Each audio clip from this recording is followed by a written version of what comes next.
तो hello everyone, कैसे हैं आप सब लोग। I hope each and every one of you is doing absolutely good. My name is doctor Vipin Kumar Sharma और मैं आप सभी लोगों का तहे दिल से स्वागत करता हूं हमारे इस प्यारे से प्लेटफॉर्म फिजिक्स वाला के ऊपर। और दोस्तों, आज और कल हम दो ऐसे टॉपिक्स पढ़ने वाले हैं which are very very important, क्योंकि स्टूडेंट्स के दिमाग में एक फोबिया है इन टॉपिक्स को लेके, बिकॉज ये एनसीईआरटी में कहीं पर भी गिवन नहीं है। मैं आपको एग्जैक्टली बता दूंगा कि इन टॉपिक्स में से कौन कौन सी ऐसी चीजें हैं जहां से क्वेश्चन आपसे पूछा जा सकता है। उन टॉपिक्स को, उन सब टॉपिक्स को ही आपको अपने दिमाग में रखना है। अदर देन दैट आपको सिर्फ इन लेक्चर्स को सुन लेना है। मैं आपको अपने हैंड रिटन नोट्स दूंगा, आपको उनका प्रिंट आउट निकाल लेना है। व्हाइट कलर की शीट्स पे आपको नोट्स मिल जाएंगे, तो आपको टेंशन लेने की जरूरत नहीं है। कुछ आपको लिखना नहीं है। सिर्फ जब भी आपके पास 20, 25, 30 मिनट हो तो आराम से 1.5x पे, 2x पे आप इन दोनों के दोनों लेक्चर्स को देख सकते हैं। लेक्चर नंबर 1 जो है ये है प्लांट ब्रीडिंग का लेक्चर, और लेक्चर नंबर 2 जो है ये होगा टिश्यू कल्चर का लेक्चर। मुश्किल से 15-15, 20-20 मिनट आपको इन लेक्चर्स को देखने में लगेंगे और आपको कुछ भी याद नहीं करना है। जब भी आपको मौका मिले, जो आपके पास प्रिंटेड नोट्स होंगे उनको एक दो बार आप निहार सकते हैं, एक दो बार देख सकते हैं, रिवाइज कर सकते हैं, एंड दैट्स इट। इनसे क्वेश्चन आने के चांसेस बिल्कुल भी नहीं है। जहां जहां से क्वेश्चन पूछे जाने की प्रोबेबिलिटी होगी, जहां पर हम इन टॉपिक्स को एग्जिस्टिंग सिलेबस के टॉपिक से लिंक कर पा रहे होंगे, वो मैं आपको साथ साथ बताता हुआ चलूंगा। उन टॉपिक्स को, उन हेडिंग्स को आप बस मार्क कर लीजिएगा, उसके अलावा आपको कुछ भी करने की जरूरत नहीं है। यानी इत्मीनान से बैठ करके सिर्फ इन टॉपिक्स को सुनिए। कुछ पार्ट है जो कंसेप्चुअल है, बाकी पार्ट सिर्फ और सिर्फ याद करने का है, और अधिकतर चीजें यहां पर ऐसी होंगी जो आपको याद नहीं करनी है। तो आप चाहें तो, इसीलिए मैं ये बात स्टार्टिंग में बता रहा हूं, आप चाहें तो इन लेक्चर्स को स्किप भी कर सकते हैं। आराम से जिस दिन आपका सिलेबस पूरा हो जाए, आप सारे कामों से एकदम बेफिक्र होकर के फ्री हो चुके हों, उस टाइम पर आप 1 घंटा दे करके इन दोनों टॉपिक्स को समझ सकते हैं, एज वेल एज नोट्स को प्रिंट आउट करके 15-20 मिनट में रिवाइज कर सकते हैं। That is the only thing that you need to do. आपको लगता है आज आपके लिए लेक्चर देखना इंपॉर्टेंट है, आज देख लीजिए। आपको लगता है कि आप सबसे एंड में इन लेक्चर्स को देखेंगे, सबसे एंड प्रायोरिटी के लेक्चर्स हैं, तो भी वो टेक्निक कुछ गलत नहीं है, वो चीज भी अपने आप में एकदम सही है। तो आइए दोस्तों, कुछ टॉपिक्स के बारे में डिस्कशन कर लेते हैं रिलेटेड टू प्लांट ब्रीडिंग। और सबसे पहले, जैसा कि हम हमेशा करते हैं, हम टॉपिक के नाम में घुस जाते हैं। Let's understand what is plant breeding. तो यहां पर आपको दो शब्द देखने को मिल रहे हैं। पहला प्लांट, जो कि हम अच्छे तरीके से जानते हैं। R.H. विटेकर साहब ने 5 किंगडम्स में दुनिया के सारे ऑर्गेनिजम्स को फिट कर दिया। उन्हीं में से एक किंगडम थी किंगडम प्लांटे, और उसके मेंबर्स को हम लोग प्लांट कहते हैं। Algae, bryophyte, pteridophyte, gymnosperms, angiosperms, ये आपके प्लांट्स के अंदर आते हैं। These are the 5 categories of plants. अगला जो आपका शब्द है दैट इज ब्रीडिंग, यानी आप यहां पर क्या करा रहे हैं, प्लांट को ब्रीड करा रहे हैं। यानी आप यहां पर रिप्रोड्यूस करा रहे हैं प्लांट्स को, और नई नई वैरायटीज बना रहे हैं। तो यहां पर हम एक और शब्द का इस्तेमाल करते हैं, that is called as hybridisation. Hybridisation में एक और शब्द आता है हाइब्रिड। हाइब्रिडाइजेशन, हाइब्रिड बनाना मतलब एक ब्लेंड बनाना, एक मिक्सचर बनाना। तो आप क्या करते हैं, समझ लीजिए आपके पास 2 प्लांट्स हैं। एक प्लांट है जो लंबा बहुत है, जिसकी ईल्ड बहुत अच्छी है, यानी इस पे अच्छी खासी फसल लग सकती है। लेकिन मेरे दोस्त, ये प्लांट जो है बीमार बहुत जल्दी पड़ जाता है। यानी ये प्लांट जो है it is of high yield, लेकिन ये बीमार बहुत जल्दी पड़ जाता है, ये डिजीज रेजिस्टेंट नहीं है। दूसरा जो आपका प्लांट है ये लो ईल्ड का है, यानी ये इतना ज्यादा आपको ईल्ड नहीं देगा, ये इतनी ज्यादा फसल नहीं देगा, लेकिन ये डिजीज रेजिस्टेंट है। अब आप क्या चाहोगे कि इन दोनों को मैं क्या करा दूं, क्रॉस करा दूं। आप चाहोगे कि इसका जो हाई ईल्ड वाला फीचर है वो मुझे बच्चे में मिल जाए, और आप चाहोगे इसका जो डिजीज रेजिस्टेंस वाला फीचर है ये मुझे बच्चे में मिल जाए। जो आपकी आने वाली प्रोजनी बने उसमें हाई ईल्ड भी हो और वो डिजीज रेजिस्टेंट भी हो, तो मेरा काम चल जाएगा। मैंने दोनों के दोनों कैरेक्टर्स को क्या कर दिया है, मिक्स कर दिया है। This is called as hybridisation. तो प्लांट ब्रीडिंग में आप क्या करते हैं, आप बेटर वैरायटीज बनाते हैं। कोई भी एग्जिस्टिंग वैरायटी है, आज के दिन में जो आप गेहूं खा रहे हैं, लेट्स से आप एक ऐसा गेहूं तैयार करते हैं जो कि न्यूट्रिशनली ज्यादा वैल्यूएबल है, जिसको खा करके आपको प्रोटीन भी मिल रहा है कार्बोहाइड्रेट के साथ साथ, और अच्छी खासी क्वांटिटी में प्रोटीन मिल रहा है, तो वो आज के एग्जिस्टिंग व्हीट वैरायटी से ज्यादा बेहतर हो गया। तो उसको आप कैसे बनाएंगे, प्लांट ब्रीडिंग से बनाएंगे। एक ऐसी वैरायटी जिसमें प्रोटीन का कंटेंट अच्छा खासा होता है, जो डिजीज रेजिस्टेंट होती है, जिसकी कल्टीवेशन करना बहुत आसान है, जो पेस्ट रेजिस्टेंट होती है, ऐसी वैरायटी को आप चुनेंगे और क्रॉस करा देंगे।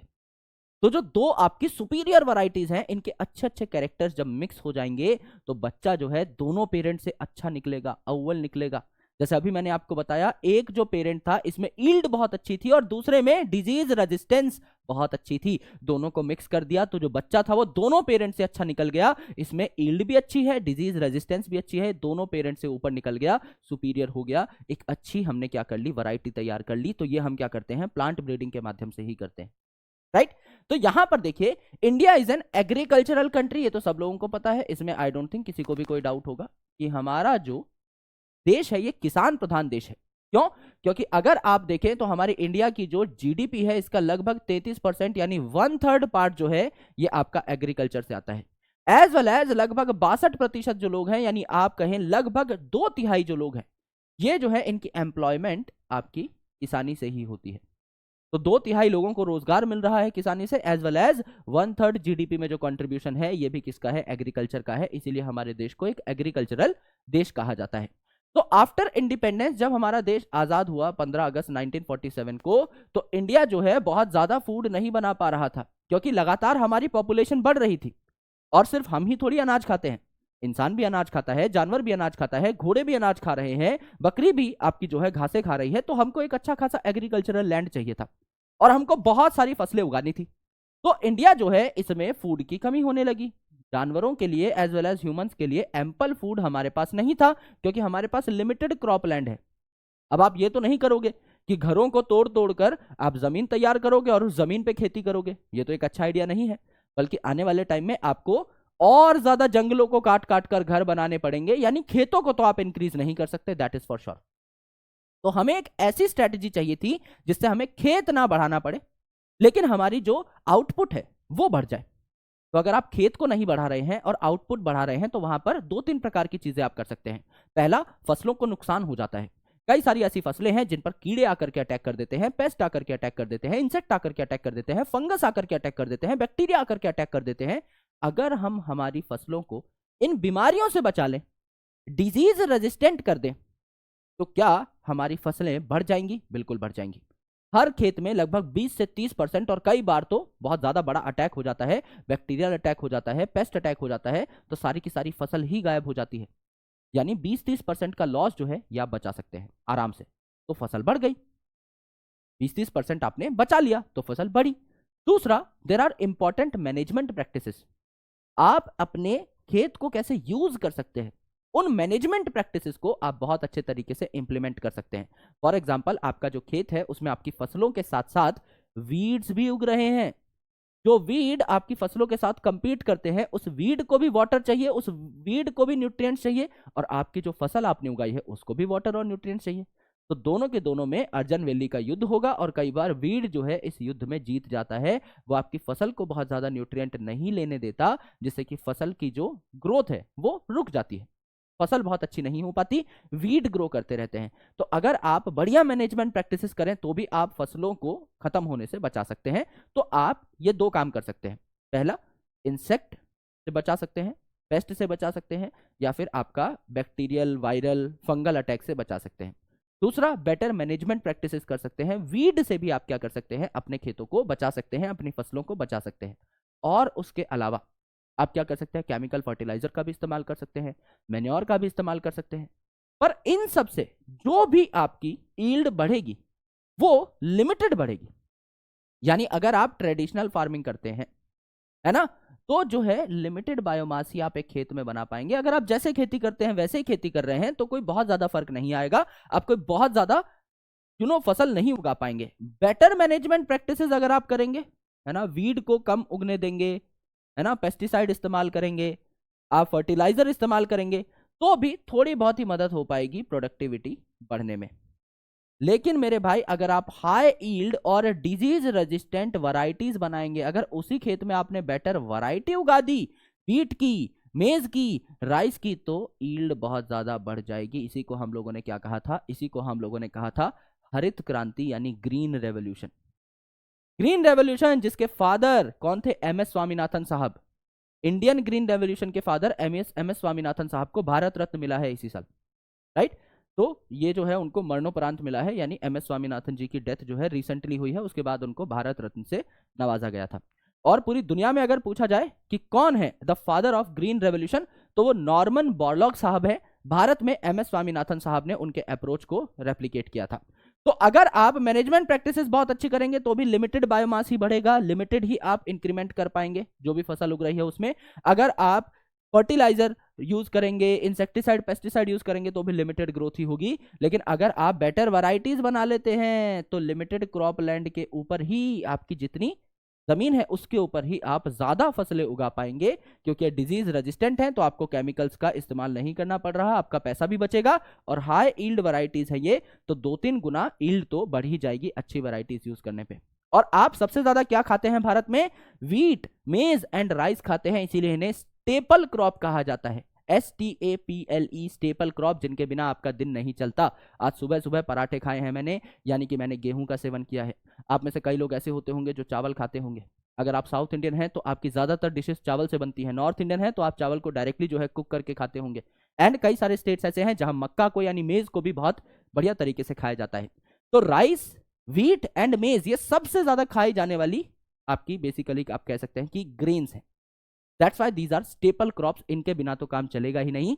तो आपकी ग्रीन रेवोल्यूशन में सबसे इंपॉर्टेंट ये 3 चीजें थी, और इनमें से भी 2 सबसे इंपॉर्टेंट आप कहें तो वो होंगे चावल और गेहूं। ये आपको अच्छे तरीके से पता है। ये अगर आपने ज्यादा उगा दिए तो आप ज्यादातर लोगों को जो कि हमारे भारत देश में रहते हैं इनकी भूख को मिटा सकते हैं, इनको अच्छा खाना प्रदान कर सकते हैं।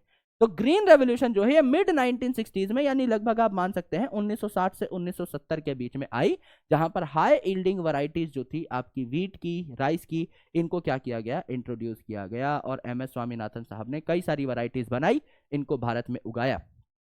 और फायदा क्या हुआ ग्रीन रेवोल्यूशन से? पहले जब हम आजाद हुए उस टाइम पर हमारे पास इतना भी खाना नहीं था कि हम हमारे देश के नागरिकों का पेट भर सकें। बाद में हमारे पास इतना खाना हो गया कि हम इस खाने को एक्सपोर्ट तक कर पा रहे थे। हम लोगों ने बहुत अच्छी हाई यील्डिंग वैरायटीज को इस्तेमाल करके लोगों के खाने की भी पूर्ति करी, एज वेल एज आगे भी इस खाने को हम लोगों ने बढ़ा दिया, राइट। तो ये कुछ हाइब्रिड क्रॉप्स हैं, हाइब्रिडाइजेशन से बने हुए हाइब्रिड क्रॉप्स जो कि भारत में तैयार किए गए थे। तो मक्का की वैरायटी तैयार की गई थी, है ना। आपका व्हीट की सोनालिका वैरायटी, तो इसके बारे में आप पढ़ेंगे, मैं आपको आगे पढ़ाऊंगा अगली स्लाइड में। सोनालिका और कल्याण सोना, ये 2 हाइब्रिड वैरायटीज थी व्हीट की। तो व्हीट जो है गेहूं, इसका कलर सोने जैसा होता है, गोल्डन कलर होता है, इसीलिए इसकी 2 वैरायटीज थी। सोनालिका नाम में सोना आ रहा है, कल्याण सोना नाम में सोना आ रहा है। और उसके बाद है आपकी गार्डन पी की भी जो वैरायटीज है वो तैयार की गई थी। राइस की भी काफी सारी वैरायटीज तैयार की गई थी, जैसे जया और रत्ना। तो ये जो आपकी वैरायटीज थी ये राइस की इंप्रूव्ड वैरायटीज थी जो भारत में उगाई गई। तो प्लांट ब्रीडिंग क्या होता है? मैंने आपको बताया, प्लांट्स जो हैं इनकी आप नई नई वैरायटीज तैयार करेंगे, बेहतर वैरायटीज तैयार करेंगे। आप ऐसे प्लांट तैयार करेंगे जिनमें आपके डिजायर्ड कैरेक्टर्स हों।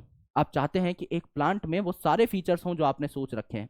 आपने सोच रखा है कि ये जो प्लांट है ये इजीली कल्टीवेट हो जाए, इसको किसी भी मिट्टी में उगाऊं तो ये उग जाए, इसकी बहुत ज्यादा वाटर रिक्वायरमेंट ना हो, कम पानी वाले इलाके में उगाऊं तो भी उग जाए। ये जो है आपका ड्रॉट रेजिस्टेंट हो, कोई ऐसा इलाका जहां पर पानी नहीं है तो वहां पर ये सूखे पड़ने से मर ना जाए। उसके अलावा आप चाहोगे कि ये डिजीज रेजिस्टेंट हो, इंसेक्ट पेस्ट रेजिस्टेंट हो। इसके अलावा आप चाहोगे इसकी हाई यील्ड हो, इसमें प्रोटीन का, कार्बोहाइड्रेट का कंटेंट अच्छा खासा हो। ये सारी चीजें अगर आपको एक फसल में मिल जाती हैं तो वो फसल बहुत बेहतरीन मानी जाती है। तो यहां पर प्लांट ब्रीडिंग जो है इसे हम क्या कह रहे हैं? Purposeful manipulation. मैनिपुलेशन मतलब बदलाव करना, चेंजेस करना, और पर्पसफुल होने चाहिए चेंजेस, यानी आपके हिसाब से there should be a purpose. अगर मेरी एग्जिस्टिंग व्हीट वैरायटी है जो मैं आज खा रहा हूं, मुझे उससे बेहतर व्हीट वैरायटी चाहिए तो कोई तो पर्पस मैं डिसाइड करूंगा ना कि यार ये जो व्हीट है इसमें प्रोटीन कम है भाई, सिर्फ 4% प्रोटीन है, I want at least 15% protein, that is my purpose. तो पर्पसफुल मैनिपुलेशन। आज मेरी जो फसल है बार बार बीमार पड़ जाती है, मुझको डिजीज रेजिस्टेंट वैरायटी चाहिए, दैट इज माय पर्पस। तो आप किसी ना किसी कारण से, किसी ना किसी पर्पस से मैनिपुलेट कर देते हैं अपनी एग्जिस्टिंग फसलों को और बेहतर फसलें, डिजायर्ड प्लांट हाइब्रिड्स तैयार करते हैं। जो आपको चाहिए वैसे प्लांट हाइब्रिड्स आप लोग तैयार करते हैं, करेक्ट। तो बहुत पुराने टाइम से ही इस प्रकार की प्लांट ब्रीडिंग और हाइब्रिडाइजेशन होती आई है। 9000 से 11000 साल पहले भी ऐसी कई सारी वैरायटीज थी जिनको हाइब्रिड तरीके से बनाया गया। यानी पहले भी लोग ऐसा सोचते थे कि यार एक प्लांट है मेरे पास जिसमें बहुत अच्छी ईल्ड है, एक प्लांट है जिसमें बहुत अच्छी डिजीज रेजिस्टेंस है, इसका पॉलन लेकर के इसकी स्टिग्मा पे झाड़ दिया, एंड अल्टीमेटली जो नए बच्चे बनेंगे, जो नए सीड्स बनेंगे वो आपके कैसे होंगे? इंप्रूव्ड होंगे। ऐसा हमेशा जरूरी नहीं है कि आपका ये एक्सपेरिमेंट सफल ही हो जाए। अगर 1000 सीड्स बने हैं ना दोस्तों, उसमें से एक आधा जो है वो आपका मनचाहा कैरेक्टर लेकर के बैठा होगा। हमेशा आपकी हाइब्रिडाइजेशन सक्सेसफुल हो ये जरूरी नहीं है। तो there is 0.1 chances of getting successful in hybridisation experiments. 1000 में से कोई एक बच्चा ढंग का निकलता है, लेकिन उस एक बच्चे को आप सिलेक्ट करके क्या करा सकते हो, सेल्फिंग करा सकते हो। यानी बार बार आप क्या कर सकते हो, वो जो आपका डिजायर्ड बच्चा है इसी का पॉलन इसी की स्टिग्मा पे झाड़ दिया, तो अल्टीमेटली क्या हुआ, वैसा ही सेम जेनेटिक कॉम्बिनेशन बन के तैयार हुआ। फिर उसी का पॉलन उसी की स्टिग्मा पे डाल दिया, उसी का पॉलन उसी की स्टिग्मा पे डाल दिया, यानी वो जो एक बच्चा सुपीरियर था इसी को हम लोगों ने क्या कर लिया, कंजर्व कर लिया। उसी के कैरेक्टर्स हम लोगों ने क्या कर लिए, कंजर्व कर लिए। तो बायोलॉजी बहुत इंटरेस्टिंग है दोस्त, आप इसमें बहुत सारे अच्छे अच्छे एग्रीकल्चरल एक्सपेरिमेंट्स भी कर सकते हैं। So our major food crops are derived from domesticated varieties, यानी स्टार्टिंग में हम जो गेहूं और चावल की वैरायटीज खाते थे, आज भी जो वैरायटीज हम खा रहे हैं वो उन्हीं से बनी है। उन्हीं के कैरेक्टर्स को यूज करके हाइब्रिडाइजेशन कर करके हमने और बेहतर वैरायटीज तैयार करी हैं। तो पहले हम कराते हैं हाइब्रिडाइजेशन, यानी दो जो आपकी फसलें हैं, है ना, जैसे राइस की दो वैरायटीज हैं, एक में कुछ अच्छी बात है, एक में कुछ अच्छी बात है, एक में ईल्ड अच्छी है, एक में डिजीज रेजिस्टेंस की पावर है, इन दोनों को मिक्स कर दिया, नई वैरायटी बन गई। तो हमने नया हाइब्रिड बना लिया, हाइब्रिड बना लिया। अब हम क्या करेंगे, आर्टिफिशियल सिलेक्शन करेंगे। आर्टिफिशियल सिलेक्शन मतलब अब हम इसको सिलेक्ट करेंगे कि भैया समझ लीजिए आपने दो प्लांट्स के कैरेक्टर्स को मिक्स किया, हाइब्रिड बनाया यानी हाइब्रिडाइजेशन करी। अब जो बच्चा है वो बहुत ही ज्यादा सुपीरियर है। अब इस सुपीरियर बच्चे को आपको सिलेक्ट भी तो करना पड़ेगा ना, इसकी प्योर लाइन भी बनानी पड़ेगी, यानी बार बार उसी बच्चे के आप क्या करेंगे, गैमीट्स को इस्तेमाल करेंगे। बाहर से कोई गैमीट्स नहीं लेंगे आप, इसी बच्चे की सेल्फिंग कराएंगे बार बार बार बार, है ना, सेल्फ पॉलिनेशन कराएंगे, जिससे कि ये कैरेक्टर्स आप कंजर्व कर पाए। तो पहले हाइब्रिडाइजेशन, उसके बाद सिलेक्शन, तब जाके सारे कैरेक्टर्स आपको देखने को मिलेंगे। तो प्लांट ब्रीडिंग के बेनिफिट क्या है, आप ऐसा प्लांट बना सकते हैं जिसकी ईल्ड बहुत ज्यादा है, जिसमें प्रोटीन की क्वालिटी क्वांटिटी बहुत ज्यादा है, कार्बोहाइड्रेट की क्वालिटी अच्छी है, टॉलरेंस बहुत ज्यादा है एनवायरमेंटल स्ट्रेसेस से, जो हाई सॉल्ट में भी उग पाए, जो हाई टेम्परेचर में भी उग पाए, जो आपका ड्रॉट रेजिस्टेंट हो यानी कम पानी में भी रह सके, रेजिस्टेंस टू पैथोजन, पैथोजन से भी इसको कोई खास फर्क ना पड़े, कोई बीमारी इस पे ना लगे, रेजिस्टेंस टू पेस्ट, पेस्ट भी इसमें बीमारी कॉज ना कर पाए, और कल्टीवेशन के लिए बेटर हो, किसी भी मिट्टी में आप अगर इस सीड को डालें तो ये उग जाए, पानी की इसकी रिक्वायरमेंट बहुत ज्यादा ना हो। इन सब कैरेक्टर्स के लिए हम प्लांट ब्रीडिंग कराते हैं।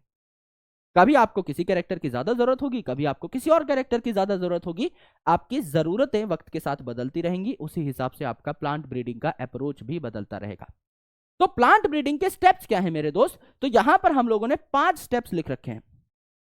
पहले एक चैप्टर हुआ करता था strategies for enhancement of food production, 12वीं क्लास का चैप्टर हुआ करता था, ह्यूमन हेल्थ एंड डिजीज के जस्ट बाद, माइक्रोब्स इन ह्यूमन वेलफेयर के जस्ट पहले, बीच में सैंडविच बना हुआ था ये चैप्टर। अब इसको आपकी एनसीईआरटी से हटा दिया गया है, लेकिन उसी चैप्टर में ये दोनों के दोनों topics which are mentioned in the NTA syllabi, वो दोनों के दोनों यहीं से हम लोगों ने उठाए हैं।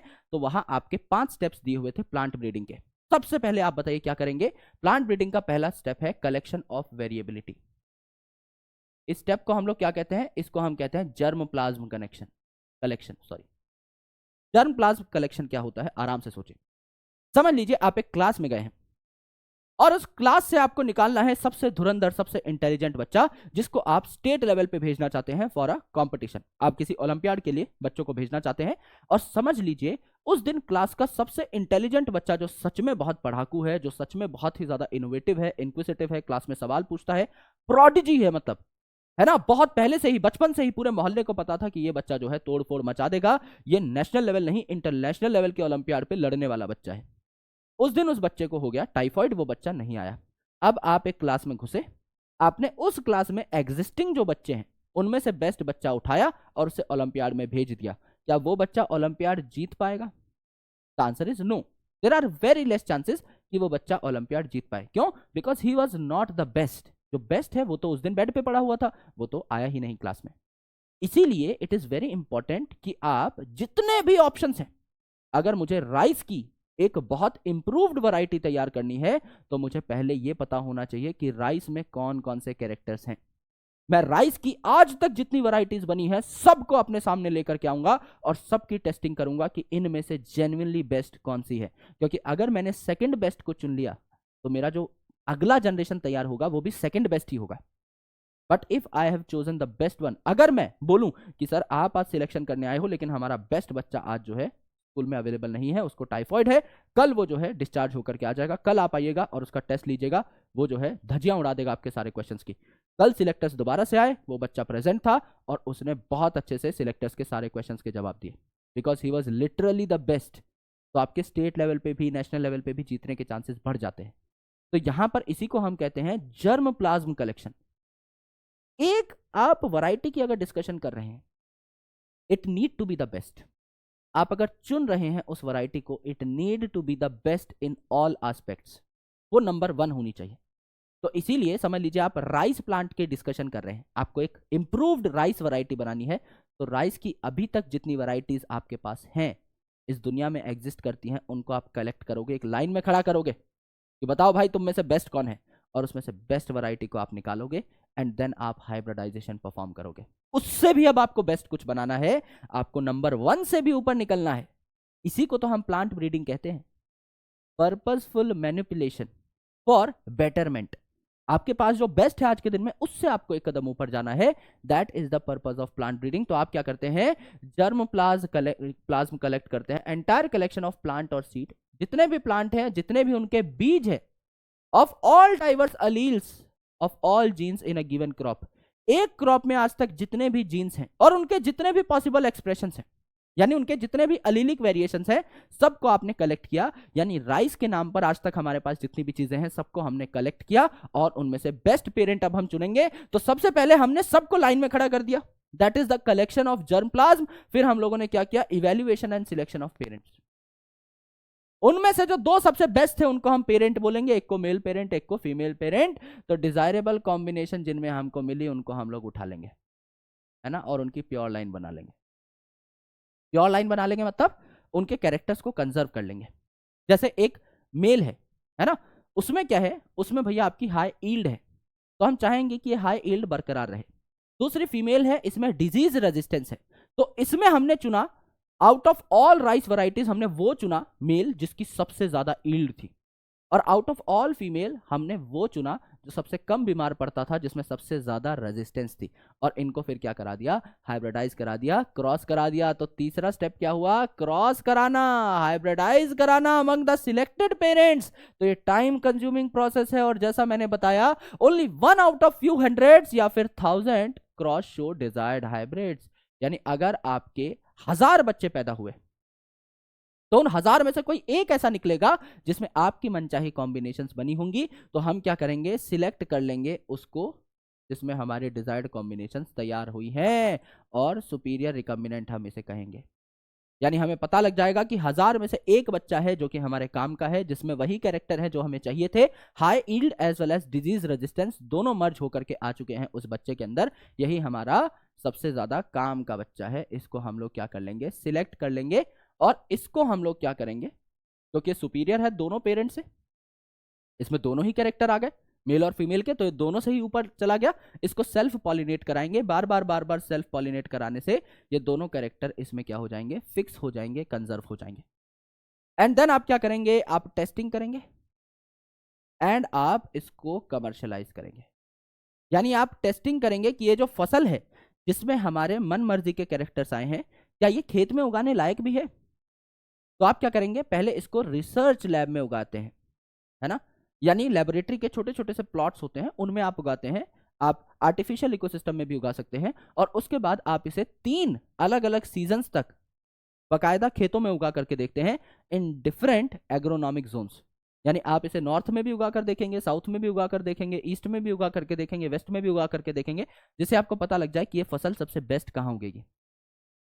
राइट, आपको लेट से आपने एक फसल बनाई, वो साउथ में नहीं उग पाई, बहुत सक्सेसफुल नहीं हुई, नॉर्थ में बहुत सक्सेसफुल हुई, तो आप उसे नॉर्थ में रिलीज कर सकते हैं। 3 लगातार सीजन्स तक आपने उगाया उस फसल को, तो आपको पता लग गया हाँ भाई कैरेक्टर सेग्रीगेट नहीं हो रहे, हर बच्चे में ये जो हाई ईल्ड और डिजीज रेजिस्टेंस वाला कैरेक्टर है ये साथ में जा रहा है, इसका मतलब ये फसल स्टेबल है, अच्छी है, कोई गड़बड़ नहीं है इसमें।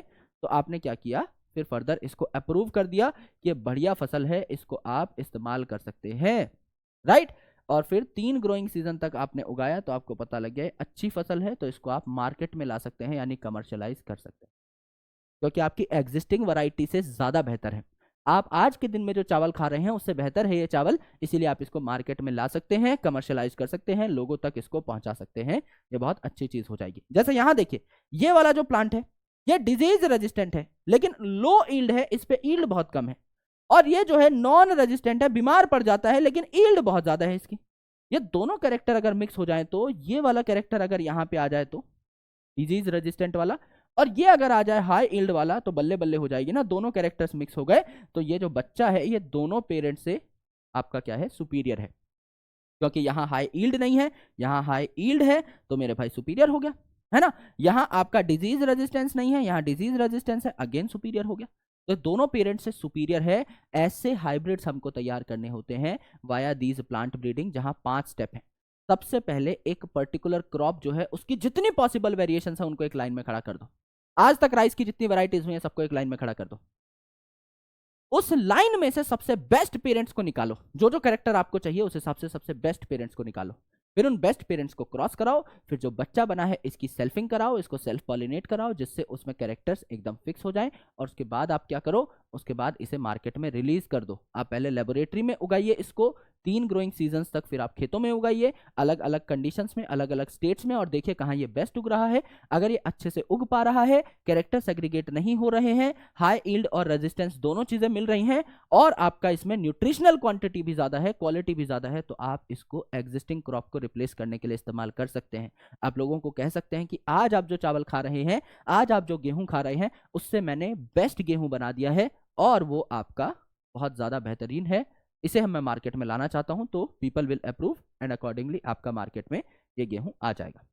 ठीक है, अब देखिए व्हीट और राइस की कैसे कैसे वैरायटीज तैयार हुई। तो मैंने आपको बताया था हरित क्रांति जो शुरू हुई थी मिड 1960s में शुरू हुई थी। यहां पर हमने लिखा हुआ देखा भी था बकायदा लास्ट स्लाइड में, है ना। मिड 1960s हमने लिखा हुआ यहां पर देखा था। तो 1960 के बाद ये शुरू हुआ था और कई सालों तक चला था।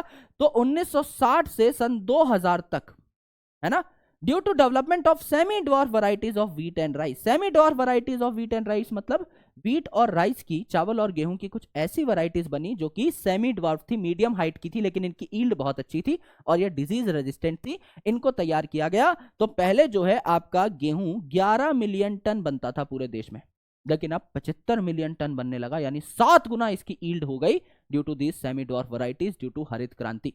और पहले सिर्फ 35 मिलियन टन आपका चावल बनता था, अब लगभग 90 मिलियन टन ये बनने लगा है, यानी 3 गुना बढ़ गया आपका चावल। तो कौन कौन सी वैरायटीज थी जो कि इंपॉर्टेंट थी। तो नॉर्मन बोरलॉग जो कि फादर ऑफ ग्रीन रेवोल्यूशन थे पूरी दुनिया में ग्लोबली, इन्होंने क्या की थी, इंप्रूव्ड व्हीट वैरायटी बनाई थी। तो एक सेंटर था जिसे हम कहते थे international centre of wheat and मेज इंप्रूवमेंट, मैक्सिको में ये सेंटर था।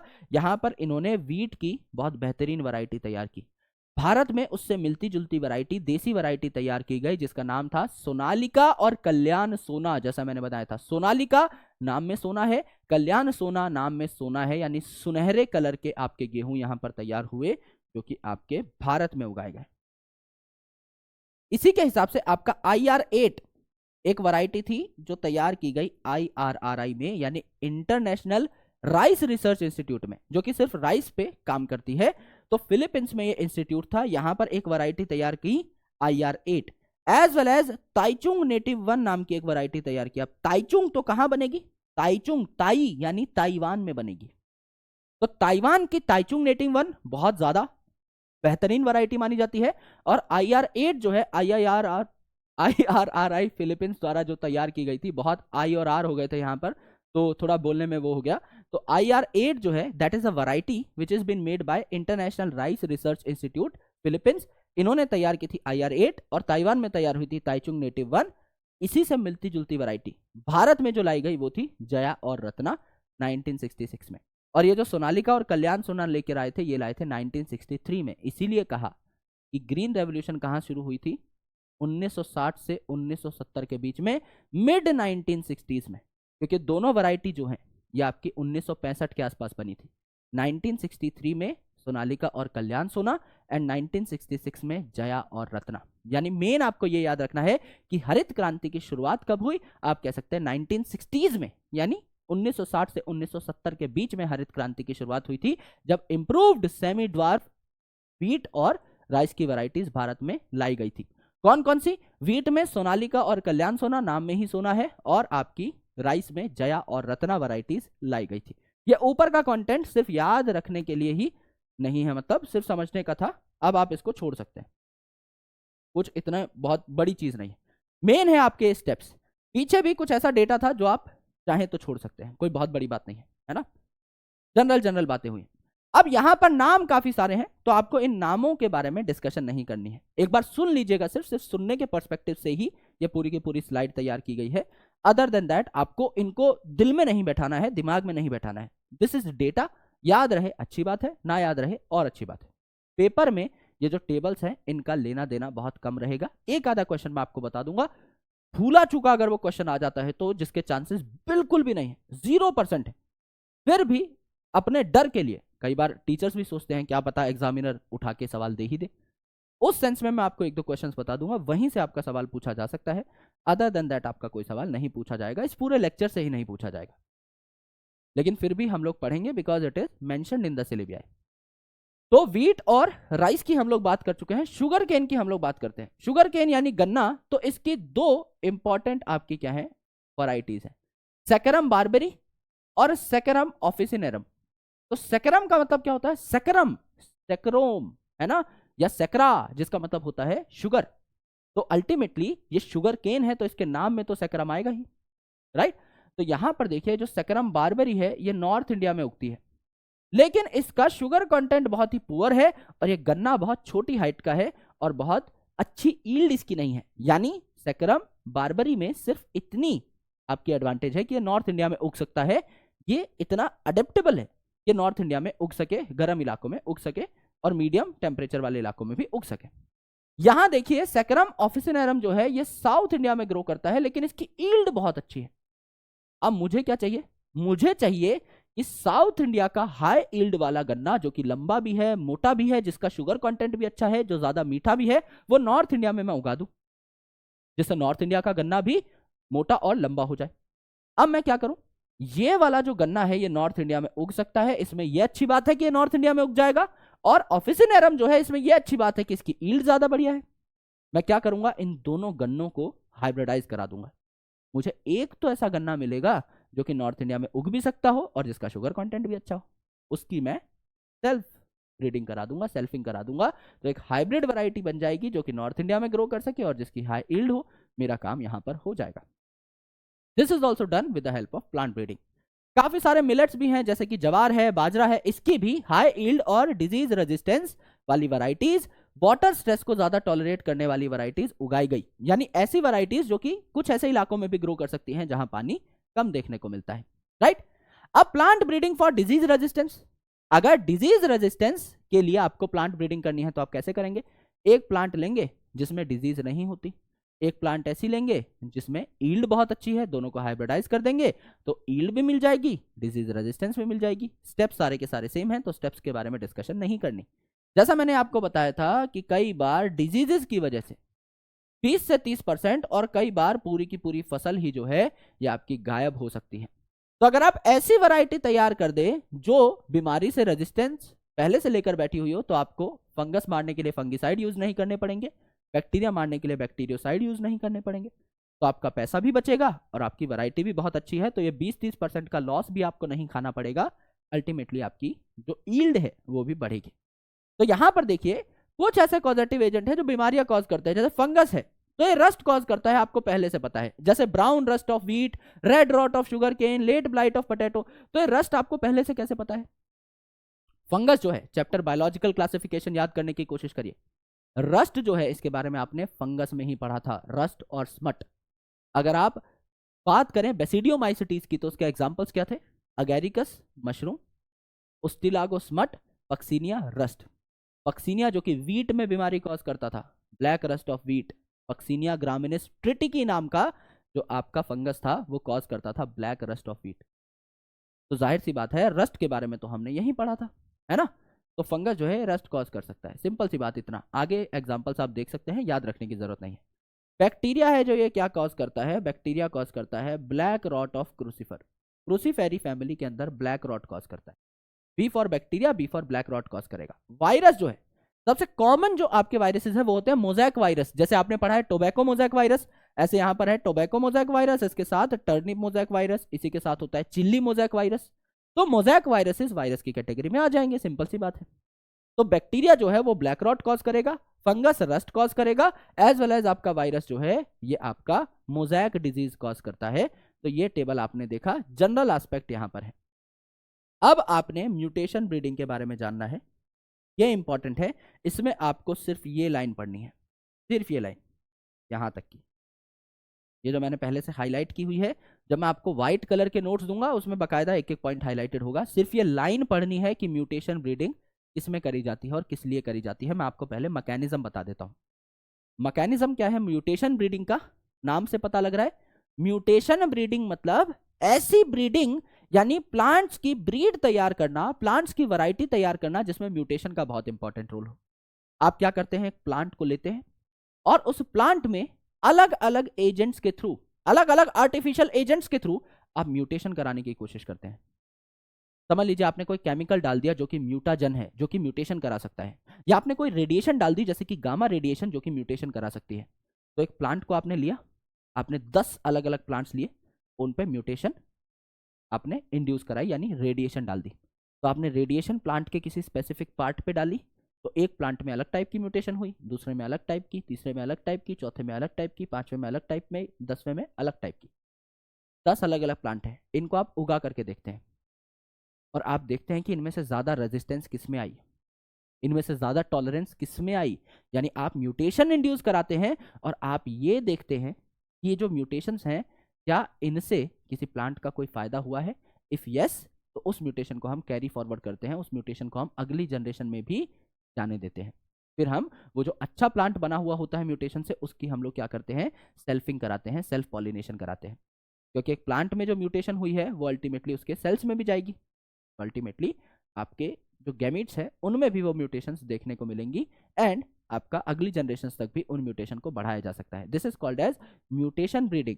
तो एम फॉर म्यूटेशन ब्रीडिंग किस में होती है, एम फॉर मूंग में होती है, जहां येलो मोज़ेक वायरस से और पाउडरी मिल्ड्यू से आपका रेजिस्टेंस प्रदान की जाती है मूंग बीन को, और केमिकल से यानी केमिकल म्यूटाजन से या फिर गामा रेडिएशन से इन म्यूटेशंस को इंड्यूस कराया जाता है।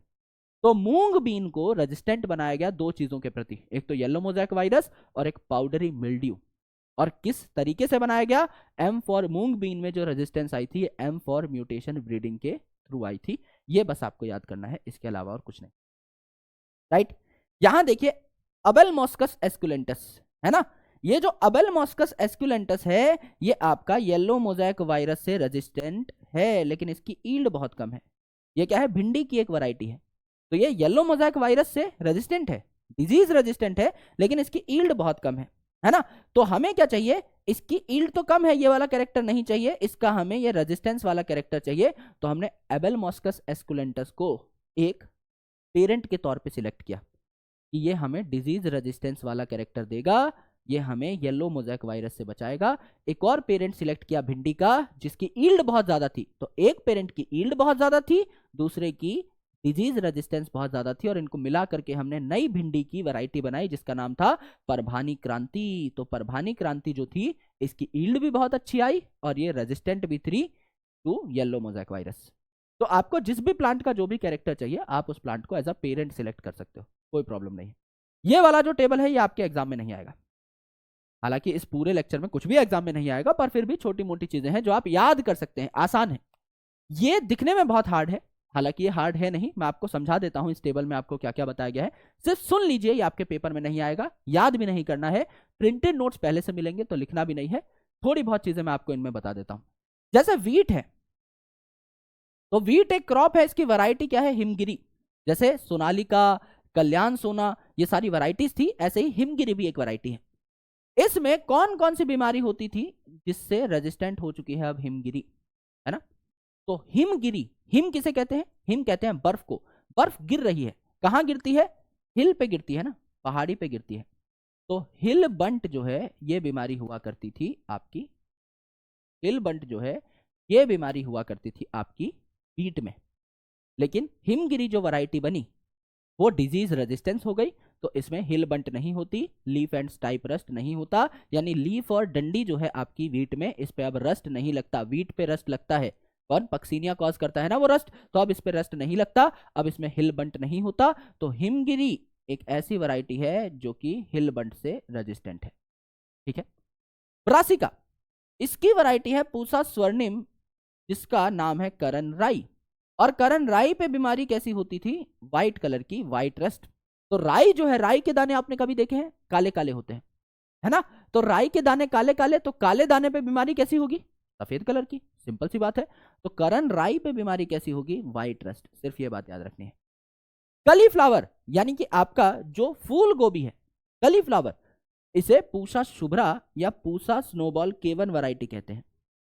राइट, इनकी वैरायटी बनी पूसा स्नोबॉल। स्नोबॉल यानी बर्फ के गोले जैसी ही तो दिखती है, सफेद कलर की होती है ना आपकी ये गोभी, तो इस पे ब्लैक रॉट लगेगा या फिर कर्ल ब्लाइट ब्लैक रॉट लगेगा। यानी सफेद गोभी पे किस कलर की बीमारी होगी? काले कलर की, ब्लैक रॉट लगेगा।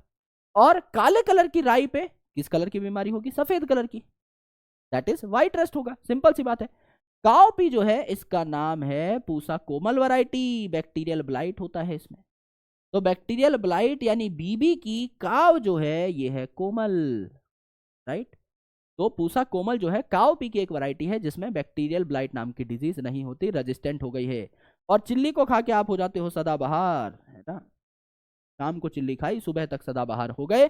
तो चिल्ली मोज़ेक वायरस या टोबैको मोज़ेक वायरस या लीफ कर्ल नाम की बीमारी अब यहाँ अटैक नहीं कर सकती। पूसा सदाबहार एक ऐसी वैरायटी बनी है जिसमें सारी बीमारियां नहीं हो सकती।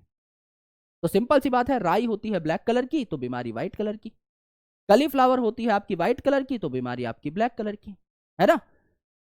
बीबी जो है बैक्टीरियल ब्लाइट, बीबी की जो काव है वो है कोमल, तो यहाँ पर बीबी कोमल काव बोल के आप याद कर सकते हैं। चिल्ली आपको कर देगी सदाबहार।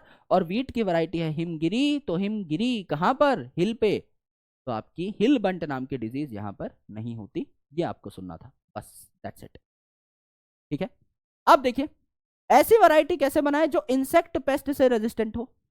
अब कुछ आपकी नॉर्मली ऐसी वैरायटी होती है, जैसे आपने डेटॉल का ऐड देखा होगा। अब आप सोच रहे होंगे सर पहली डिजीज रेजिस्टेंट वैरायटी भी तो कहीं से आई होगी। बिल्कुल आई होगी। आपने डेटॉल का ऐड देखा है? डेटॉल मारे 99.9% कीटाणु, 0.1% क्यों नहीं? डेटॉल में कोई कम ताकत थोड़ी है, डेटॉल में कम ताकत नहीं है, लेकिन मेरे दोस्त वो जो 0.1% बैक्टीरिया है उनमें जिगरा बहुत है, वो इवॉल्व कर जाएंगे, वो किसी भी बड़ी से बड़ी प्रॉब्लम से खुद को बचा लेंगे। तो 0.1% सक्सेस रेशियो तो होता ही होता है। सिमिलरली आपने एक फसल उगाई तो उसमें से कुछ फसलें बाय डिफॉल्ट ऐसी होंगी, उनके अंदर नेचुरल म्यूटेशंस चल रहे हैं, बाय डिफॉल्ट ऐसी होंगी जिन पे इंसेक्ट अटैक ना कर पाते हो। कुछ ऐसी फसल होंगी जिन पे पेस्ट अटैक ना कर पाते हो, कुछ ऐसी होंगी जिन पे बैक्टीरिया अटैक ना कर पाते हो। उन्हीं को आपको चुनना है। ये खेत में बैक्टीरिया का अटैक हुआ लेकिन ये कुछ फसलें बच कैसे गई, इनमें कुछ तो खास है, यानी दे आर रेजिस्टेंट। उस रेजिस्टेंट फसल को आप पकड़ते हो, हाई यील्ड वाली फसल के साथ हाइब्रिडाइज करते हो और नई बेहतरीन फसल आपको मिल जाती है। तो यहां भी सेम तरीका ही रहेगा। नेचुरली आपने ऐसा गेहूं सिलेक्ट किया जो कि खेत में सेफ था, जिसपे पेस्ट अटैक नहीं कर रहे थे, और उसको आपने हाई यील्ड वाले वीट के साथ हाइब्रिडाइज करा दिया। तो जो बच्चा हुआ इसमें आपने सिलेक्शन करी ऐसे बच्चे की जिसमें हाई यील्ड भी पहुंची as well as disease resistance भी पहुंच गई। तो इंसेक्ट पेस्ट से रेजिस्टेंस यहां पर देखने को मिली। तो प्लांट अपने आप को बचा सकते हैं। जैसे कि हेयरी लीफ तैयार कर लेते हैं। कुछ प्लांट हैं वो चाहेंगे कि उनकी लीफ जो है उन पे हेयर्स लग जाए, छोटे मोटे कांटे से लग जाए जिससे कि उनको कोई खाना ही पसंद ना करे। जैसे जैसिड है, तो ये कॉटन की फसल पे हमला नहीं करता क्योंकि ये जो जैसिड है इसको कांटों से नफरत है, ये जो लीफ पे छोटे छोटे स्पाइक्स होते हैं इनसे नफरत है ना? जैसे सीरियल लीफ बीटल है, ये वाला बीटल जो है ये वीट पे हमला नहीं करता क्योंकि वीट की भी फसल आपने देखी होगी, उस पे भी छोटे छोटे नुकीले कांटे से होते हैं, है ना? कई आपकी ऐसी फसलें होती हैं जिनकी सॉलिड स्टेम होती है। सॉलिड स्टेम मतलब इनमें खाने के लिए, चूसने के लिए कुछ नहीं है। कईयों की फ्लैशी स्टेम होती है, लिक्विड स्टेम होती है, तो वो न्यूट्रिशियस होती है। कईयों की सॉलिड स्टेम है, उनको लगा कि यार इसमें तो कुछ है ही नहीं खाने की, तो ये स्टेम सॉफ्लाई जो है ये वीट को खाना पसंद नहीं करती क्योंकि इसमें सॉलिड और छोटे छोटे हेयर लाइक स्ट्रक्चर वाली स्टेम है। Smooth levied and nectarless cotton, यानी ऐसा कॉटन है जिसमें नेक्टर नहीं है। आपका जो पेस्ट है वो आ रहा है फ्रूटी पीने, नेक्टर पीने, यहाँ पे नेक्टर है ही नहीं, है ना? तो बॉलवॉर्म्स जो है ये नेक्टर पीने आते हैं, इनको पता लगा भाई कॉटन में नेक्टर नहीं है तो आए ही नहीं, है ना? कई ऐसे प्लांट हैं जिनमें कम शुगर है, कम नाइट्रोजन है, ऐसी मेज आपको देखने को मिली, ऐसी मक्का आपको देखने को मिली। तो मेज स्टेम बोरर यहाँ पे पहुंचा ही नहीं, इतना लो लेवल का खाना इसको खाना ही नहीं है जिसमें कोई न्यूट्रिशन ही ना हो, राइट। तो इन्होंने अपने आप को क्या कर लिया, बचा लिया।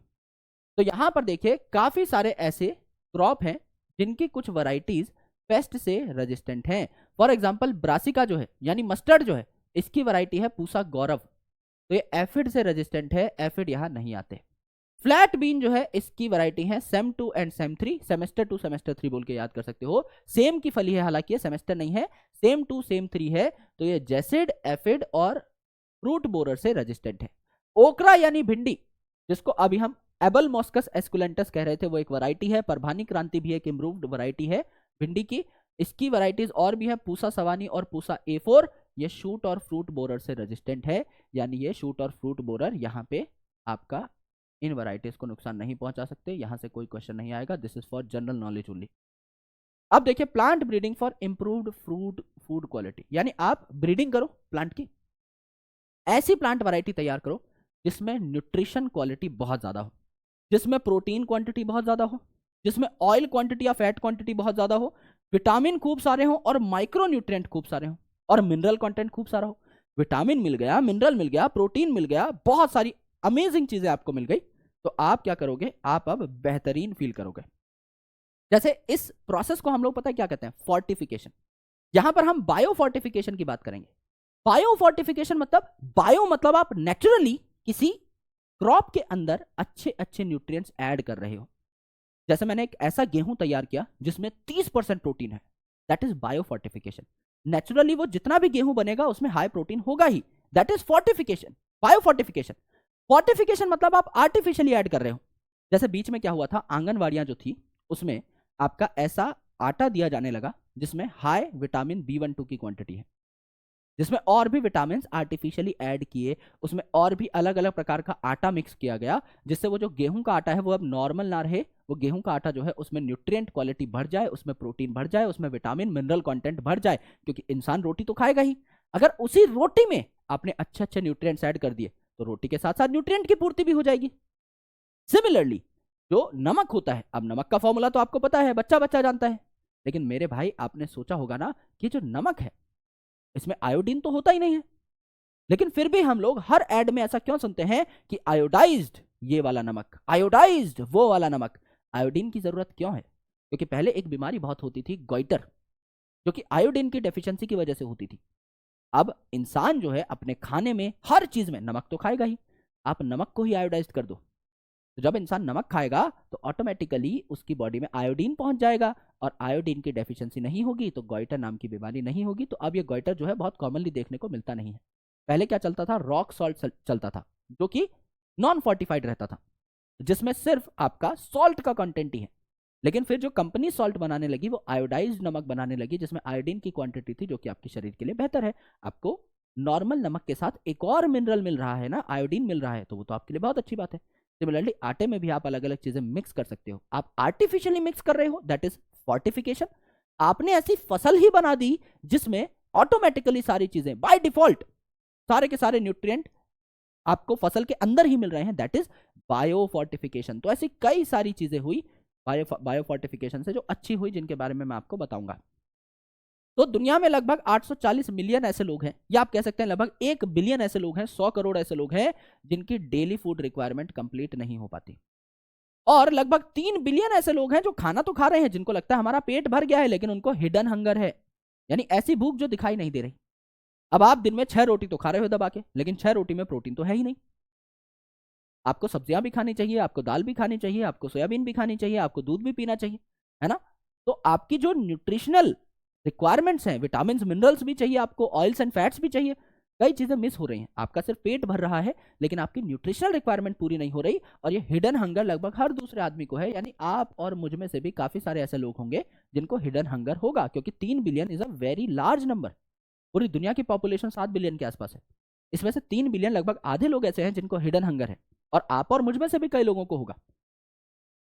तो हम लोगों को क्या करना है भैया, हम लोगों को अपनी प्रोटीन की रिक्वायरमेंट्स को कंप्लीट करना है, विटामिन की रिक्वायरमेंट्स को कंप्लीट करना है, माइक्रो न्यूट्रिएंट की डेफिशिएंसी को रोकना है, ये सारी चीजें लेनी है। फल फ्रूट भी खाने हैं, दूध भी पीना है, दही भी खाना है, एज वेल एज दाल भी खानी है, सब्जी भी खानी है, सारी चीजें खानी है, राइट। तो बायोफोर्टिफिकेशन क्या है? यहां एक सीधा सीधा ऑब्जेक्टिव है कि हम न्यूट्रिशनल क्वालिटी ऑफ फूड को इंक्रीज करें। फॉर एग्जांपल सन 2000 में ऐसी मेज हाइब्रिड बनी जिसमें ट्वाइस था क्या amount of amino acid lysine and tryptophan, right. तो अमीनो एसिड ज्यादा है, प्रोटीन ज्यादा है इस मक्का के अंदर। मेज खाओगे जितना प्रोटीन मिल रहा था उससे डबल मिलेगा पहले से, क्योंकि मेज ही इंप्रूव्ड है। फिर आपने आयरन फोर्टिफाइड राइस तैयार किया, यानी ऐसा राइस जिसमें आयरन है। तो कई प्रेग्नेंट फीमेल्स को आयरन की, विटामिन की डेफिशिएंसी हो जाती है, उनको आप ये राइस खिलाओगे तो 5 गुना ज्यादा इसके अंदर क्या है, आयरन है। तो चावल तो खाना ही है, उसके साथ साथ आयरन मिल रहा है, तो अलग से कोई टैबलेट खाने की जरूरत नहीं है।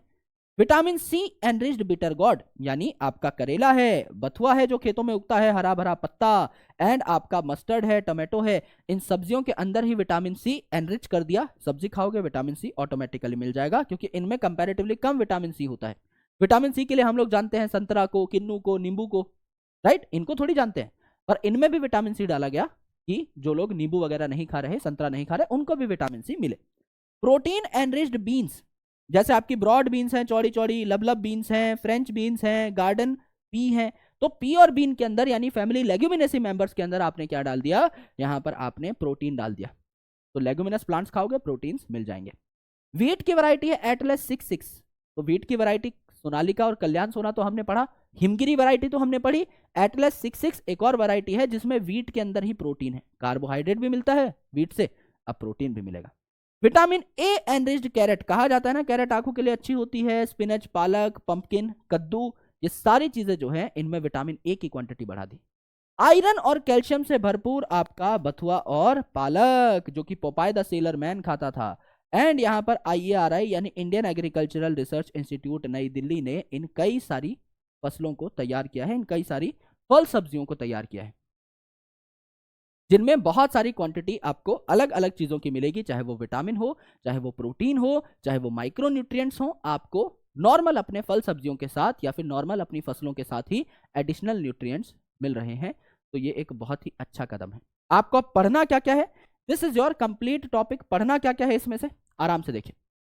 India is an agricultural country, सही बात है, ये डेटा जो है आप याद कर सकते हैं क्योंकि बहुत बेसिक है। 1/3 जीडीपी का एग्रीकल्चर कंट्रीब्यूट करता है और 2/3 लोगों को एम्प्लॉयमेंट देता है, दैट इज एग्रीकल्चर। इंडिपेंडेंस के टाइम पे हमारे पास उतना ज्यादा फूड नहीं था, तो ग्रीन रेवोल्यूशन आई मिड 1960s में, याद करने की कोई बात ही नहीं है। मैनेजमेंट प्रैक्टिसेस ठीक ठाक करोगे या फिर इंसेक्टिसाइड पेस्टिसाइड यूज करोगे तो थोड़ी बहुत ईल्ड आपकी बढ़ेगी, लेकिन आपको क्या करनी है, हाई ईल्ड वैरायटीज, नई नई वैरायटीज ही बनानी है ग्रीन रेवोल्यूशन से, जो आपको हेल्प करें। ये सारी बातें आप पढ़ सकते हो।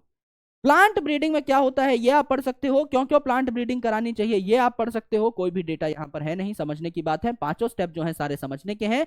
व्हीट और राइस में आप सिर्फ ये याद कर सकते हो कि नॉर्मन बोरलॉग साहब ने अपनी पहली जो इंप्रूव्ड व्हीट वैरायटी बनाई थी वो international centre of wheat and मेज इंप्रूवमेंट मैक्सिको में बनाई थी, और भारत में उससे मिलती जुलती वैरायटीज लाई गई जिनका नाम था सोनालिका और कल्याण सोना। और राइस की कौन सी वैरायटीज देख करके हमने जया और रत्ना बनाई।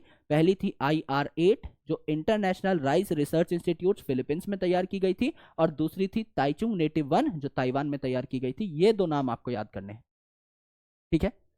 शुगर केन वाला एग्जांपल आपको याद करना है, मिलेट में कुछ याद नहीं करना है। प्लांट ब्रीडिंग में आपको ये याद कर लेना है, म्यूटेशन ब्रीडिंग का एग्जांपल हम याद कर चुके हैं, ये पूरा का पूरा आप छोड़ सकते हो। याद करना है तो वेल एंड गुड, वरना छोड़ सकते हो। यहां आप ये वाला पूरा का पूरा जो है तामझाम छोड़ सकते हो, ये वाला पूरा का पूरा छोड़ सकते हो।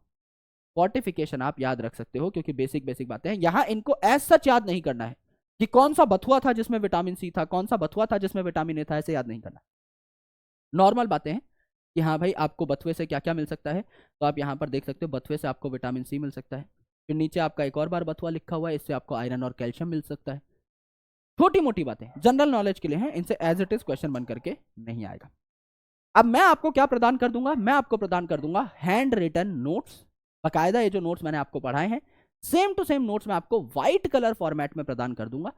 4 पेजेस है, 2 पेजेस पे प्रिंट निकलवाइए।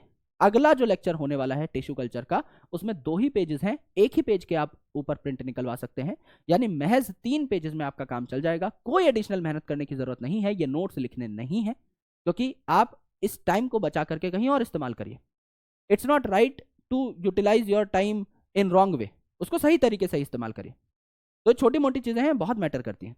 तो आप कोशिश करिएगा कि यहां से टाइम चुरा करके आप कहीं और इस्तेमाल करें। लेक्चर आपने देख लिया है, मैनी कॉन्ग्रेचुलेशन, आपको हेल्प तो कहीं ना कहीं मिलेगी। Sexual reproduction of flowering plant के कुछ ना कुछ आपके कॉन्सेप्ट्स रिवाइज हुए होंगे। बायोलॉजिकल क्लासिफिकेशन के कुछ ना कुछ कॉन्सेप्ट्स आपको यहाँ पर रिवाइज होते हुए दिखाई देंगे, है ना। आगे चल के जो आप टिश्यू कल्चर पढ़ेंगे उसमें भी कुछ कॉन्सेप्ट्स आपके इंप्लीमेंट होंगे। तो बुराई नहीं है इसमें, कुछ पढ़ लिया आपने, अच्छी बात है। लिखना नहीं है, सिर्फ सुनना था, समझना था। अगर यहाँ पर लिख भी लिया है कोई बात नहीं, कोई बहुत बड़ा गुनाह नहीं किया है। अगले लेक्चर को यानी टिश्यू कल्चर वाले को मत लिखिएगा। नोट्स आपको व्हाइट कलर में एज वेल एज ये सेम टू सेम स्लाइड्स मिल जाएंगी। प्रिंट निकालिए, ऐश करिए, अलग टॉपिक्स को ज्यादा तवज्जो दीजिए, ज्यादा मेहनत बाकी टॉपिक्स पे करिए जो जेन्युइनली आपके सिलेबस में है।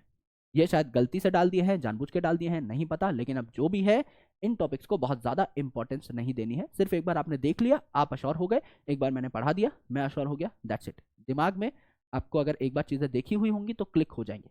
तो टेंशन लेने की जरूरत नहीं है, आराम से चिल करिए, पढ़ाई करिए, बाकी चीजों को टाइम दीजिए। इनके नोट्स आपको अभी मिल जाएंगे जस्ट आफ्टर क्लास, उनका प्रिंट निकाल करके आप इस्तेमाल कर सकते हैं। Alright, thank you so much, lots of love, जय हिंद। मैं मिलता हूं आपसे अगले सेशन में जहां हम टिश्यू कल्चर की डिस्कशन करेंगे और दोनों के दोनों मिसलेनियस टॉपिक्स हमारे कंप्लीट हो रहे होंगे।